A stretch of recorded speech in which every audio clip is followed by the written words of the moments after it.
Happy Monday, everyone. It might be a motivational Monday, it might be a mindful Monday, but here on the Other Side podcast, it's another Monday where you get to talk about what it's like to be on the other side of working on your mental health. So I guess it is kind of like a mindful Monday. And I am really excited to bring back today's topic. So 2 weeks ago, last week we had on Iris.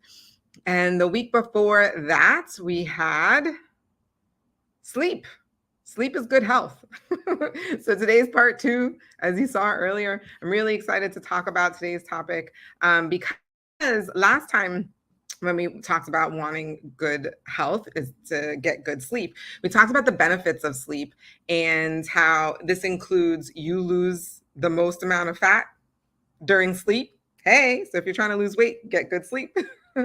If you want healthy skin, if you just are just trying to be healthy, right? Your body heals itself when you're sleeping. So you definitely want to make sure you do that. These are all the reasons to do that. So check that episode out if you haven't.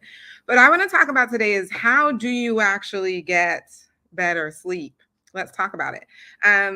Sometimes people want to do different supplements, right? So taking certain supplements can help with your sleep. So magnesium, I'm thinking of that being like the number one nutrient that you may want to add to your diet. Most people are not sufficient in or insufficient in their magnesium, so I would definitely add that.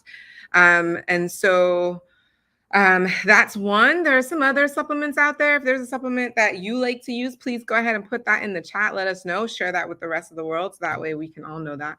But what I want to get into are more of the routines. I really want to get into that. What is your nighttime routine? I really love what Tony Robbins calls routines or habits. It's rituals, right? What are the rituals that you can set up? Rituals just makes it sound like fancier, right? Like it's a lot more fun. I'm already like, ooh, a ritual. What are we doing? So what are the rituals that we can do at night to help like set the stage so that way we can get this really good sleep? If you're anything like me, I'm totally guilty of this where I'm so busy throughout the day. I basically finally sit down and settle down. And I love to like eat a meal and like not really have anything like work going on. I like to just kind of like focus on the food and kind of be mindful in that moment.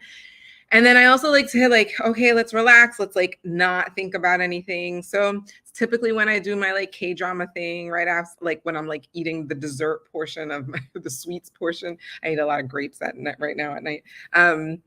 And I just like fall asleep on the couch and I wake up in the middle of the night and I don't really get a good sleep. Can anyone relate to this where you just like pass out?